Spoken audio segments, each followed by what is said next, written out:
Feliz sábado, igreja. Feliz sábado. Sejam todos muito bem-vindos à casa de Deus. Sintam-se abraçados.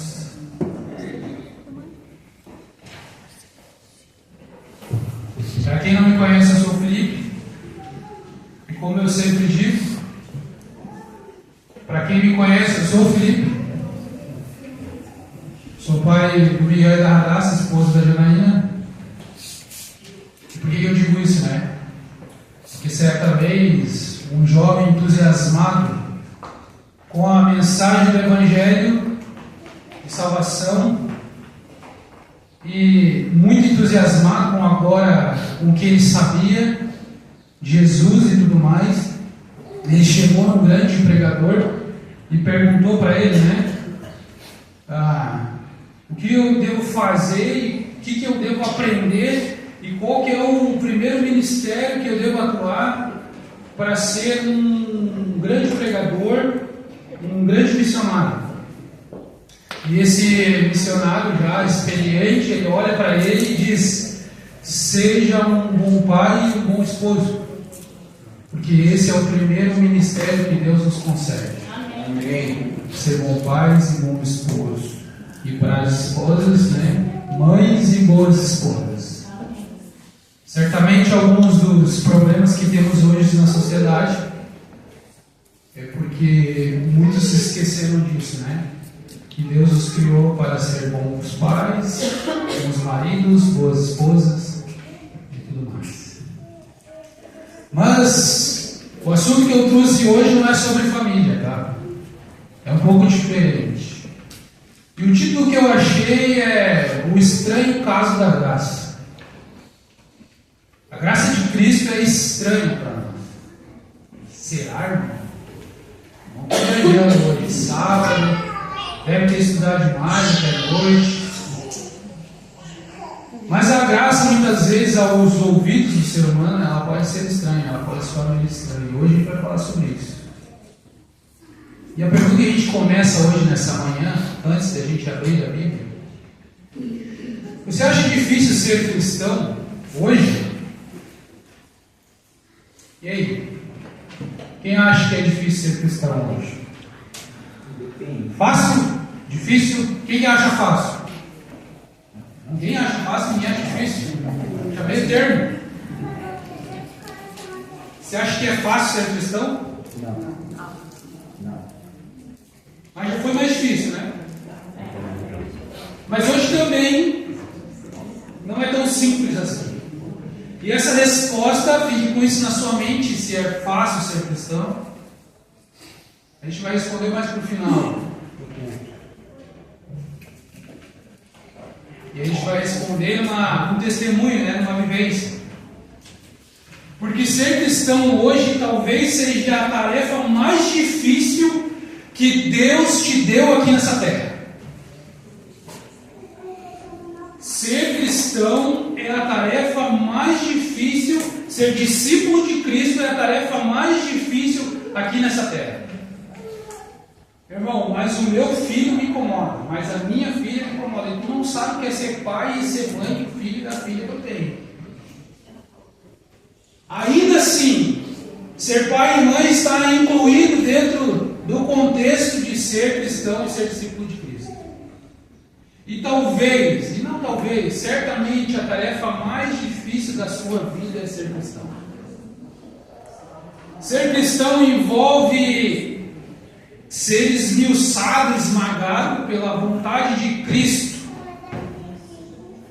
E agora já não é a minha vontade que impera, e sim a vontade de Cristo.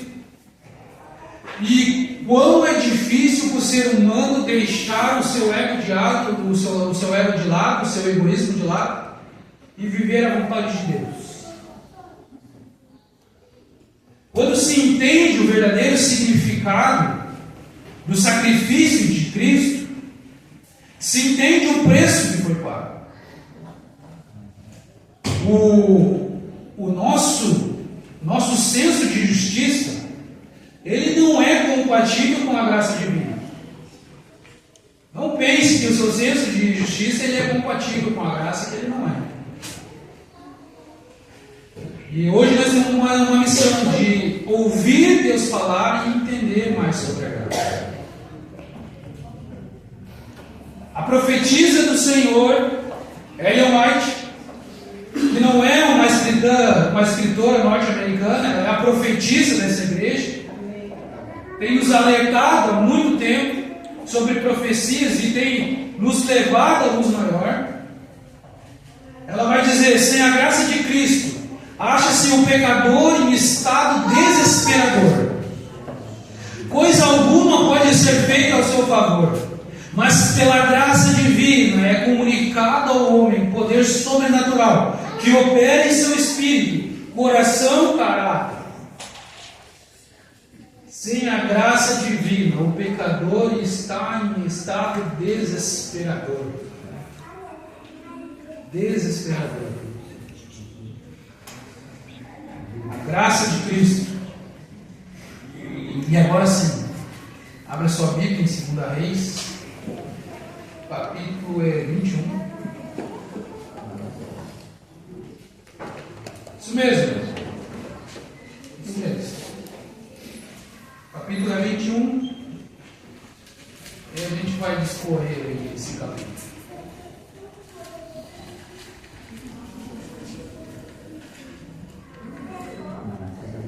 Amém? 2 Reis é um pouquinho mais. Ainda ouço folhas.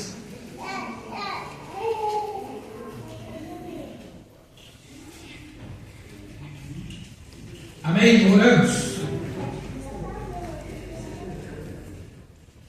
Grande Deus, aqui há um dos seus filhos, ó Pai, insuficiente, falho, e talvez o menor da sua casa, talvez o mais pecador da sua casa, mas eu peço que não seja esse miserável pecador, Senhor, que sim o seu Santo Espírito tome conta das palavras, das ações, que sejam para o avanço do seu reino, para o reavivamento e reforma de vida, Senhor. Obrigado por sua graça, obrigado por seu amor, em nome de Jesus, amém. Amém. Capítulo 21, ele conta a história do rei Manassés. Manassés, se você for para a biografia de Manassés ele é filho do rei Acaz. Acaz, quando você vai para a Bíblia, você vê a história de Acaz, você vai ver que Acaz ele foi um rei totalmente idólatra. Acaz fez mal perante o Senhor. E Acaz ele fez uma coisa que mancha completamente a sua biografia, além de tudo aquilo que ele fez. Ele tirou do templo a adoração, o sacrifício que era entregue dos adoradores. No tempo de Acaz, ele foi extinto. Então, a vida do rei, desculpe irmão, eu troquei aqui, o rei Manassés é filho de Ezequias é filho do rei Acaz, me perdoe, tá? Então, a vida de Manassés, ela começa com o rei Ezequias. Para mim falar de Manassés, eu vou falar do rei Ezequias, que é filho de Acaz, tá? Para vocês entenderem o contexto.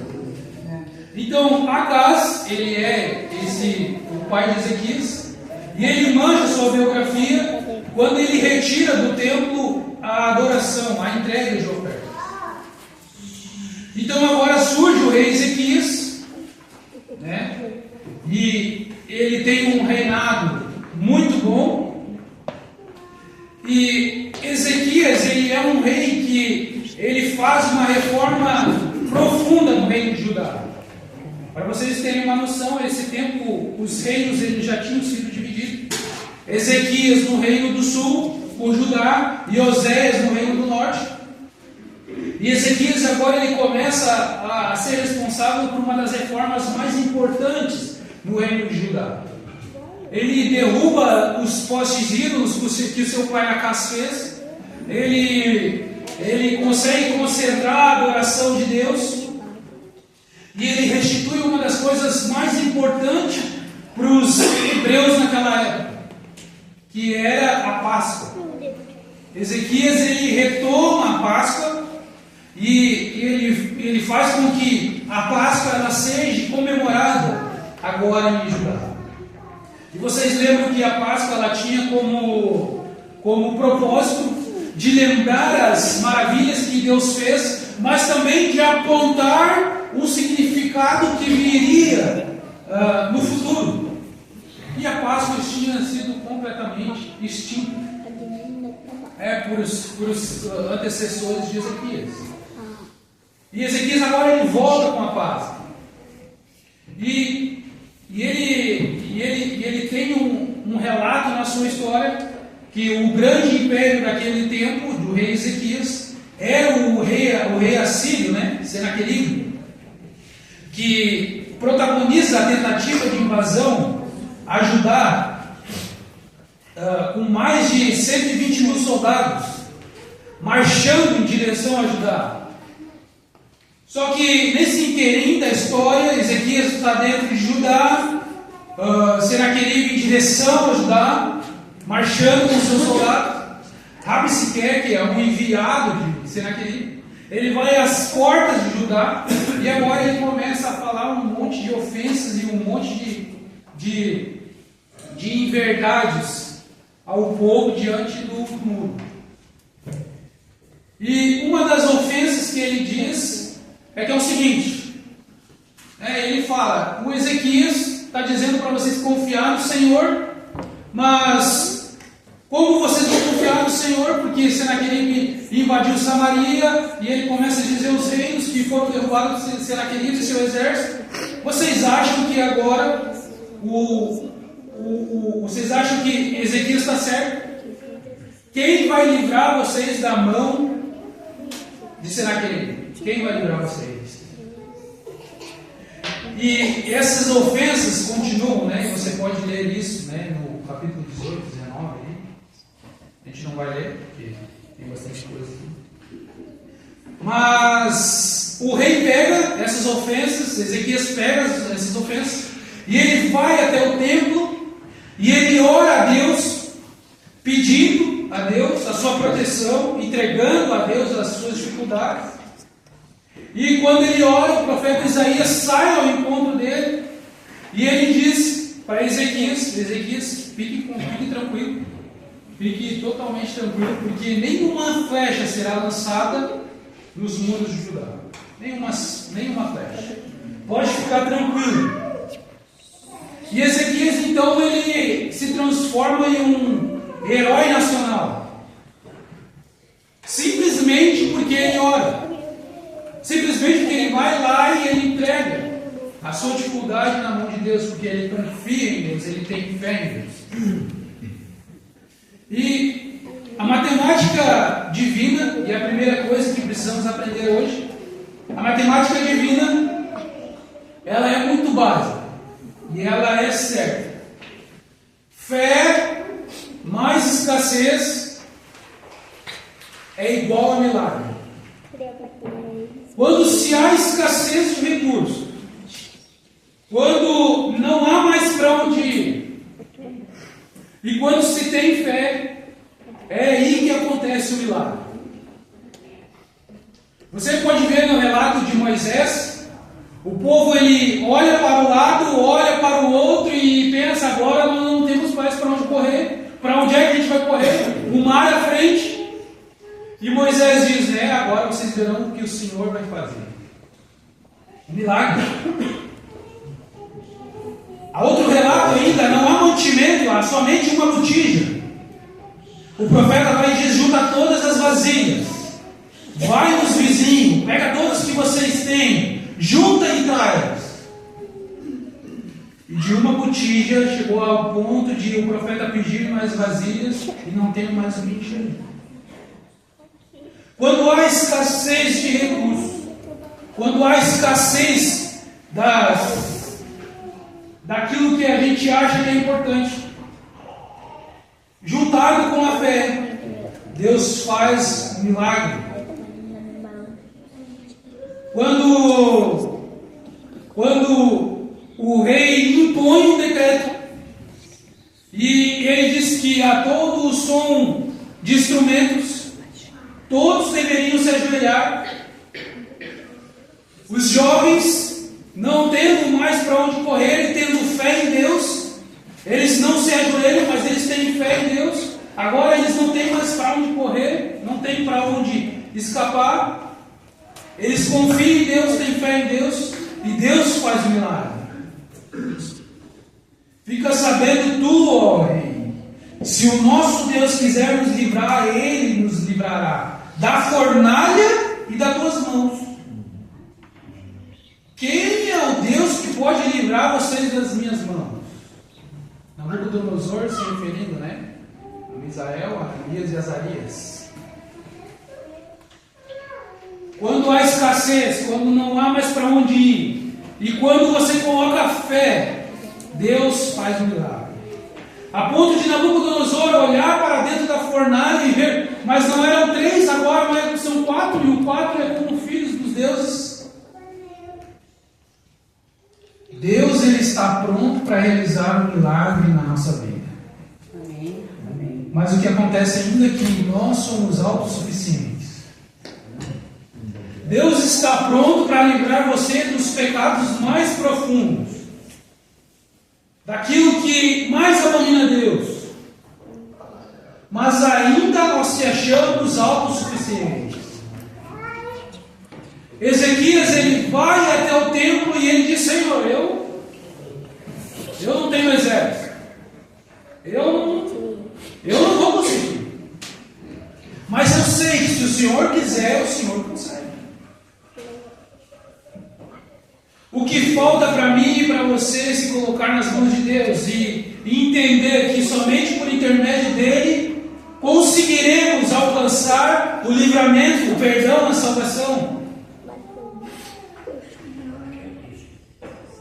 Mas Ezequias mancha a sua biografia após ganhar do Senhor mais 15 anos de vida, após um milagre impressionante. Em 15 anos Ezequias fez um bocado de lambança, fez muitas coisas. Eu tenho escrito aqui, mas tempo boa. Agora Ezequias vem Manassés. E Manassés ele começa ele reina. E ele reina por 55 anos. Manassés foi o 14º rei de Judá. Houveram 20 reinos. 20 reis. Após a divisão do reino de Israel. Manassés, ele compõe a genealogia de Jesus. Se você for para a genealogia de Jesus, ele está lá na genealogia de Jesus. Ele faz parte. Temos 14 gerações de Abraão até Davi. E de Davi até o cativeiro babilônio, mais 14. Manassés está no segundo bloco aí, no meio do segundo bloco. E ele foi o rei mais longevo da história. Sabe? Para vocês terem noção, se nós pegarmos 2024 e tirarmos 55 anos, você chega a 1969, que o presidente do Brasil era Arthur da Costa. E de lá para cá se passou 16 presidentes. 16 presidentes passaram. E se você for para a história, você vai ver o quão bocado de história compreende esse período desses 16 presidentes brasileiros. Então isso é para você entender o quão longevo foi o reinado de Manassés. Mas o que surpreende o filho de Ezequias não é somente a longevidade que ele teve no seu reino, e sim os crimes, a lista de crimes cometidos por esse rei, que está de 3 a 7. E os seus crimes, eles começam, edificou os altos de adoração pagã. Havia altos na colina, ele foi lá, aqueles que Ezequias no seu tempo havia derribado, ele foi lá e reconstruiu, ele edificou. Ele levantou altares a Baal, ele levantou postes ídolos, assim como fez Acabe. Olha quem que ele se identificava, né? Acabe. Ele se prostrou diante do exército do céu. E o que quer dizer isso? Que ele adorava os astros, as estrelas. Ele edificou altares no átrio do templo, no pátio do templo, onde havia o altar. Ele queimou o seu filho como sacrifício ao deus Moloque. E o deus Moloque ele era esculpido nessa forma, né? E o que acontecia? Havia fogo embaixo, brasas incandescentes embaixo dessas mãos, e lá eram colocadas as crianças lá para queimar. E isso Manassés fez. Ele dedicou bebês, os bebês eles eram colocados vivos, pequenos, diante desse Deus. Ele era adivinho, adivinhava pelas nuvens, arvoreiro, feiticeiro, médico. E também Manassés ele era assassino. Irmãos, quando um crente apostata de caso pensado, assumindo sua rebeldia, ele é capaz de fazer coisas piores que o pagão. E a Bíblia vai dizer que quando o crente ele se apostata rebeldemente contra o Senhor, a Bíblia vai dizer e vai ensinar que é como se o cão ele tivesse voltado ao próprio vômito.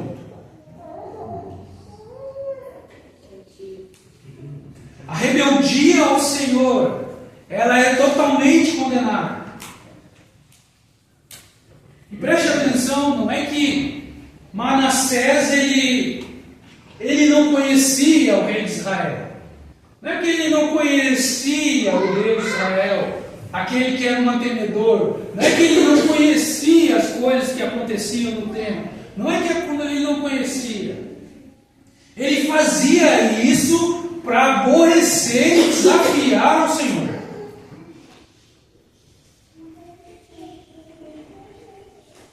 E talvez nessa manhã hoje eu possa estar falando com uma pessoa que está em estado de rebeldia.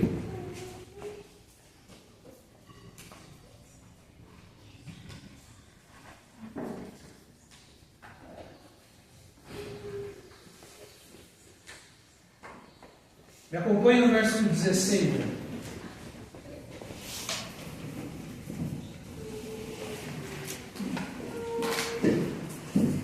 21:16 diz assim: além disso, Manassés derramou muitíssimo sangue inocente. Preste atenção no que a Bíblia fala. A Bíblia, quando ela fala, a gente deve dar totalmente ouvido para aquilo que a palavra que a Bíblia está falando. A Bíblia diz que Manassés ele não derramou muito sangue inocente. Ele derramou muitíssimo sangue inocente, até encher Jerusalém de um ao outro extremo. Afora o seu pecado, com que fez pecar a Judá, praticando o que era mal perante ao Senhor. Entre os que perderam a vida por essa rebeldia está o profeta Isaías, homem íntegro, entregue a Deus, atalaia de Israel, vivenciou 4 reinados, proclamando, ensinando, pedindo para que as pessoas voltassem, testemunhando de Deus, voltassem, parassem com a idolatria. Está o profeta Isaías, que segundo a tradição foi colocado dentro de um tronco de árvore, encerrado ao meio, atendendo a ordem do rei Manassés. Manassés, ele silenciava a voz de Deus. Ele silenciava a voz de Deus. E sabe o que acontece hoje? Quando eu, Felipe, estou em rebeldia, a voz de Deus, ela vem e me diz que eu devo me arrepender e voltar para Ele, que ainda dá tempo, que ainda a porta da graça está aberta, que ainda há oportunidade para mim e para minha família. Eu vou lá e silencio silencio a voz de Deus. Não querendo ouvir o que Deus quer nos dizer. Irmão, entenda uma coisa. Essa mensagem, ela é para mim. Ela não é destinada a nenhum de vocês. Se servir para você, amém. Se não servir, também amém. Mas entenda uma coisa, Deus quer te salvar. Amém. O escritor lá em Hebreus 11:37 está falando de homens que foram cerrados ao meio, homens do quais o mundo não era digno, e certamente ele está falando, se referindo a Isaías. Ellen White afirma, né, que o arquiteto de tudo, da morte de Isaías, foi o rei Manassés, o profeta dos reis, 380 dias. Mas, irmão, entenda uma coisa. A gente está longe de ter todas as respostas. Eu, por mais que eu tenha a verdade em minhas mãos, eu estou longe de ter todas as respostas para mim. Muito longe. Manassés agora ele é levado prisioneiro Babilônia por Nabucodonosor. E entenda que Babilônia também Nabucodonosor, ela também era uma das capitais da Síria. E entenda isso que ele é levado para a Babilônia como prisioneiro. E ele faz uma caminhadinha. Eu, de vez em quando aí, quando eu consigo, né, porque o meu tempo, mas quando eu consigo aí, eu consigo correr entre 12 e 15 quilômetros. O rei Manassés, ele faz uma caminhadinha, aprisionado por ganchos no nariz e correntes, de 1.440 quilômetros. 1.440 quilômetros. Certamente dá para refletir bastante coisa, né? Eu aí em 12 aí eu consigo pensar em bastante coisa. Formular bastante coisa. Mas abra sua Bíblia em 2 Crônicas 33.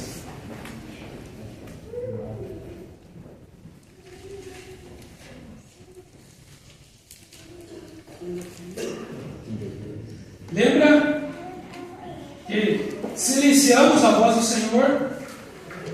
33, 10 ao 13 vai dizer o seguinte: 2 Crônicas 33, 10 ao 13. Falou o Senhor a Manassés ao seu povo, porém não lhe deram ao seu ouvido. Falou o Senhor a Manassés e ao seu povo, porém não lhe deram ouvidos. Porém que o Senhor trouxe sobre eles os príncipes do exército da Síria, os quais prenderam Manassés com um gancho, amarraram-no com cadeias e o levaram para a Babilônia. Ele, nessa caminhada, nesse tempo, angustiado, suplicou deveras ao Senhor seu Deus, e muito se humilhou perante o Deus de seus pais. Fez-lhe oração e o Deus se tornou favorável para com ele. Atendeu a sua súplica e o fez voltar para Jerusalém, ao seu reino. Então reconheceu Manassés que o Senhor era Deus.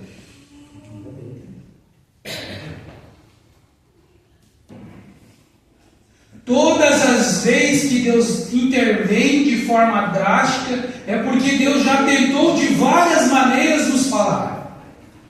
Todas as vezes.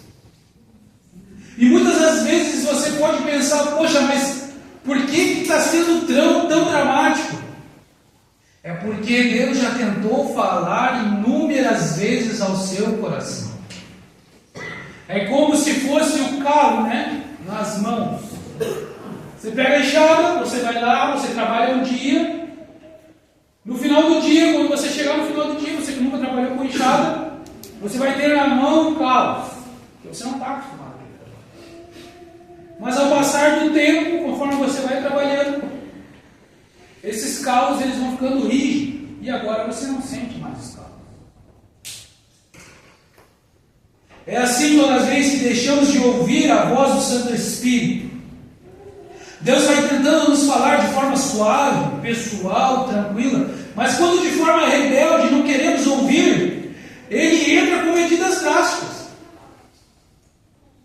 E entenda, medidas drásticas são necessárias porque a finalidade de Deus é nos salvar. Essa foi uma das medidas drásticas. Os príncipes da Síria vir agora e prender Manassés com gancho.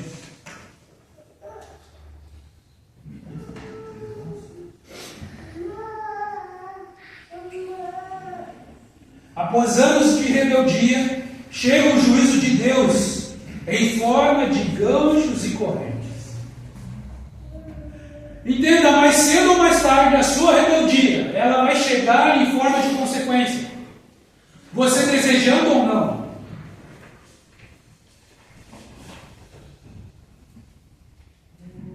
Se pensamos que Deus está alheio ao que fazemos, ou se Deus está oculto ao que fazemos, estamos totalmente enganados.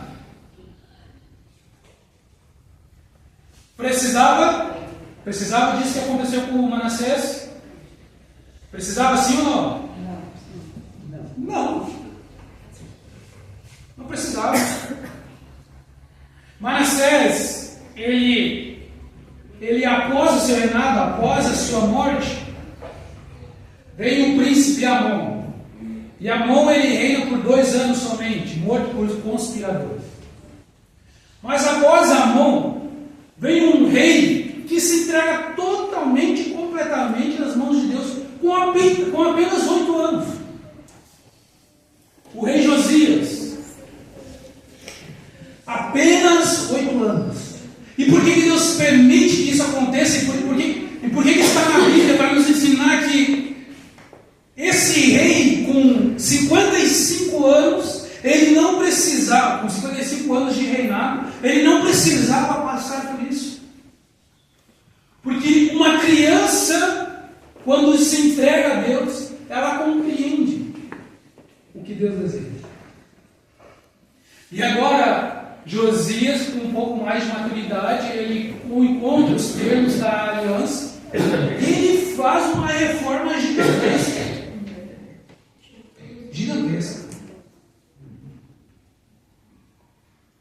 Deus te convida hoje para fazer também uma reforma. Amém. Mas segunda Reis, se você for para o relato, em segunda Crônica, elas dão duas visões e diferentes percepções da vida de Manassés. Segunda Crônicas, ela termina com a oração de Manassés. Manassés se arrependendo daquilo que ele já fez. Mas segunda Reis não. Segunda Reis não termina assim. Nos faz refletir que Deus é o juiz. Existem muitas coisas que não sabemos, motivos que não conhecemos, causas que não compreendemos. Então temos que ter cuidado ao julgar. Entenda, nós julgamos apenas os atos. Mas quem é capaz de julgar as intenções do coração é somente Deus. Você pode dizer, filho, não coloca aí, filho. Senão, se você vai colocar aí, você está colocando errado, você vai machucar o dedo, você vai tomar um choque e tudo mais. Mas a intenção do filho de colocar o dedo na tomada, somente Deus pode nos dar. Temos que ter cuidado, porque a consciência de cada um é diferente. A consciência de Manassés é despertada nessa caminhada. E ao ser puxado como um animal, o peso dos seus crimes começam a pesar, até o ponto de ser insuportável. Mais cedo ou mais tarde, peso do nosso pecado vai ser insuportável. E ele pode vir em forma de ansiedade, ele pode vir em forma de inúmeros vazios na nossa vida. Irmão, mas eu sofro disso? Não. Eu estou dizendo que você pode andar tanto tempo no pecado e estar tão distante de Deus que isso já pode estar se tornando insuportável. E quando isso acontece, somente Deus pode te dar a paz. Amém. Aprendei de mim, porque sou manso. Tomai sobre vós o meu jugo, porque é leve. Está insuportável? Não está mais aguentando? Convide a Deus a caminhar junto com você. Convide Ele. Entregue seu coração a Ele. Faça uma aliança com Ele. Deus suportou por 5 décadas Manassés, enquanto outros reis, alguns anos somente, nos ensinando que é Ele quem faz distinção. Deus é quem aplica o juízo no tempo dele, na intensidade dele. Ele sabe como passar a mão sobre cada pessoa. Manassés se arrepende verdadeiramente, mas por mais real que fosse o arrependimento de Manassés, não foi suficiente para conter as consequências de ano após ano de desobediência. Não foi suficiente. Por mais que Deus levantasse Josias, e Josias tentasse fazer uma reforma, por mais que ele se arrependesse, as consequências da idolatria, da adoração aos falsos deuses, o crime e o pecado, elas viriam. Ele pede perdão. E por mais que estranho que sejam os nossos ouvidos, ele pede perdão e Deus concede o perdão a Manassés. E lembra aquele que sacrificava crianças, bebezinhos de colo, nas mãos de Moloque? Lembra ele? Ele estará na reunião dos redimidos. Ele estará na reunião dos redimidos, que eu e você somos candidatos.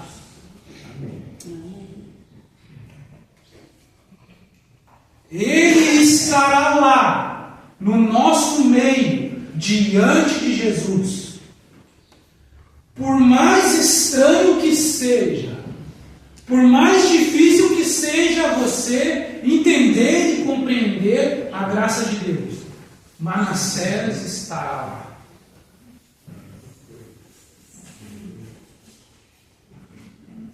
Mas Deus, que não peça a minha opinião sobre esse assunto.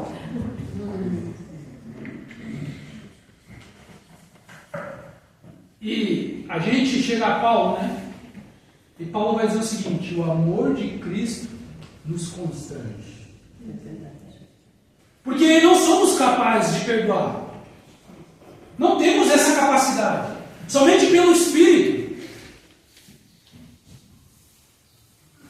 O caso do rei Manassés é um golpe na boca do estômago do cristão que se acha autossuficiente.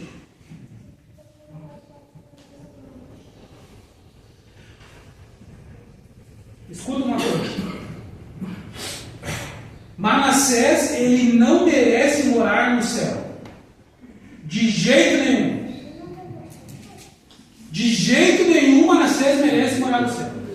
Irmão, mas você falou agora há pouco que ele vai estar lá. Manassés não merece morar no céu. Mas eu e você também não merecemos. Eu e você também não merecemos estar lá. Eu e você não temos as qualidades e não preenchemos o preço. Não preenchemos, não temos por que pagar a dívida. Não temos. Lembra a pergunta que foi feita para você no começo do sermão? Qual que era a pergunta? Se é fácil. Fácil? Não. Ô Luiz, bota o vídeo para nós aí, por favor. Até o 3 minutos ali. Tem 3 minutos aqui de um vídeo para passar para vocês. Eu acho que é importante.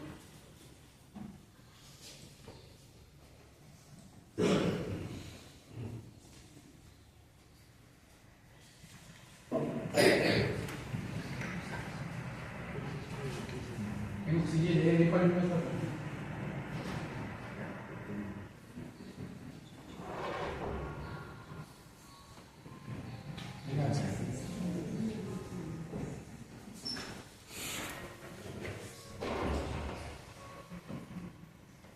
No dia 5 de novembro de 2003, todas as dúvidas quanto à culpa de Ridgway foram apagadas.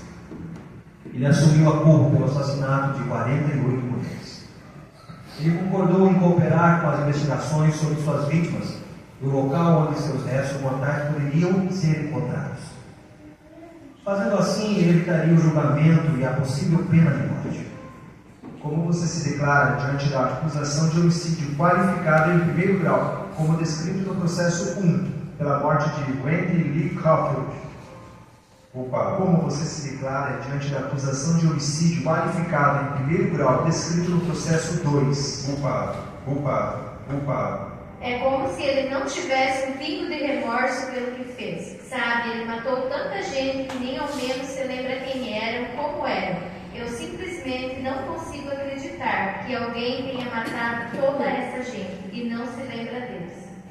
E os parentes enfurecidos de suas vítimas que foram convidados a se pronunciar no tribunal no dia em que Ridgway foi sentenciado à prisão perpétua sem liberdade condicional no dia 18 de dezembro de 2010. Você disse que as lembranças de todas as mulheres que matou foram apagadas. As nossas não foram. Você disse que elas não significavam nada para você, mas elas significavam tudo para nós. Ela era uma mãe, ela era uma esposa, ela era uma irmã. Nós sentimos a falta dela. Gary Ridgway permaneceu sentado com um semblante inexpressivo. Familiares de suas vítimas o amaldiçoavam e ridicularizavam. Ele é um animal. Eu desejo que ele tenha uma morte demorada, sofrida e cruel. Ele vai para o inferno, que é o lugar dele.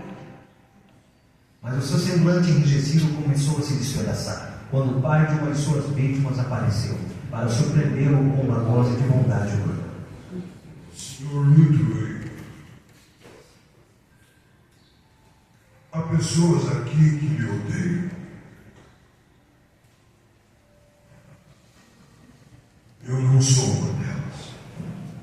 Você dificultou para mim a prática daquilo que eu creio,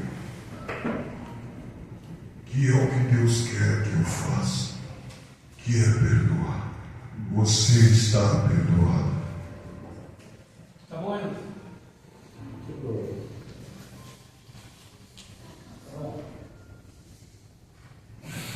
Talvez ser cristão é a tarefa mais difícil nos dar aqui nessa terra.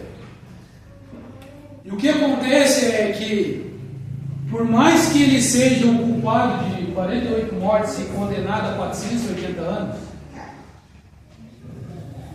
uma pessoa que acredita em Deus em um meio de,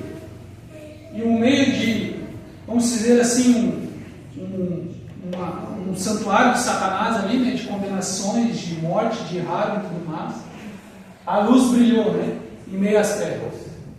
E o pai daquela moça, ele vai e ele perdoa ele. Nós estamos longe de saber se Deus o perdoou ou não. Isso não cabe a nós. Os atos dos seus crimes foram sentenciados e as consequências virão. Agora, preste atenção numa coisa.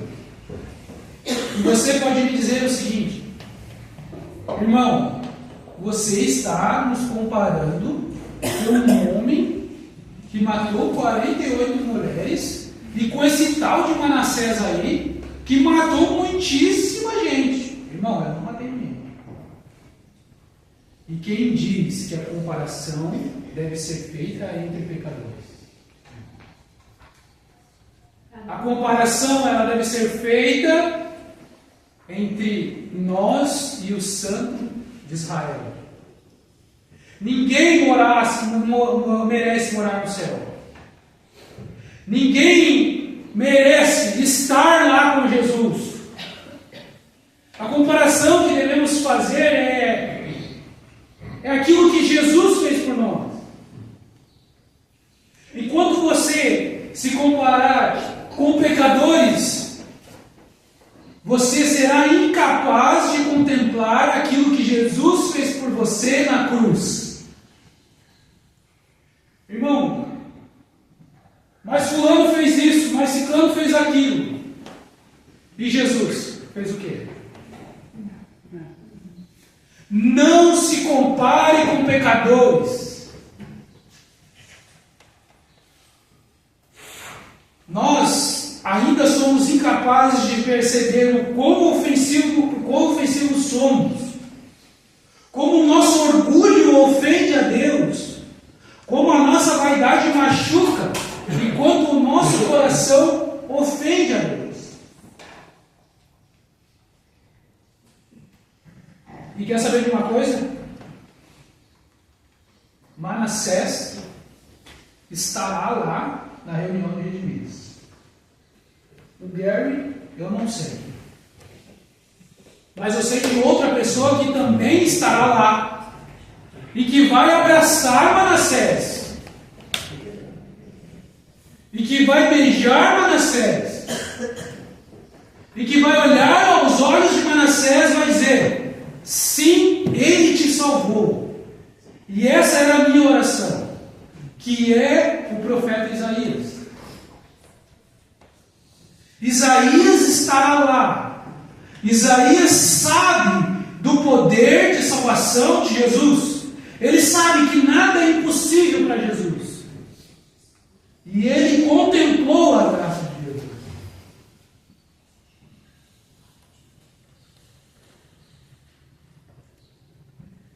Isaías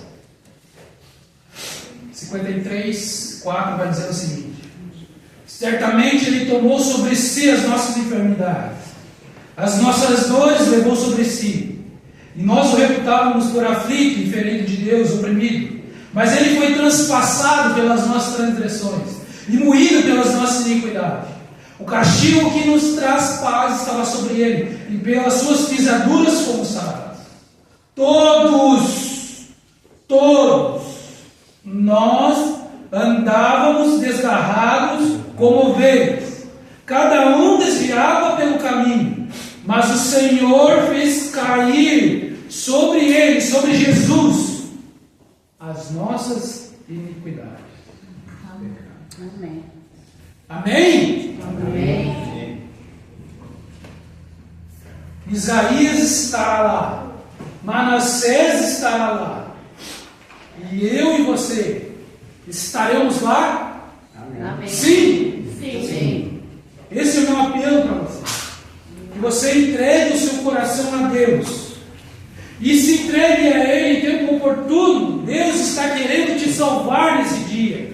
Deus está querendo te levar para o céu. Deus está querendo te levar para essa reunião de redimidos. Para Manassés levou 55 anos. Para você pode ser que leve 60, 30, 20, eu não sei. Mas Deus quer te salvar. E Ele está a um passo de oração. Amém. Ele está a um passo da oração.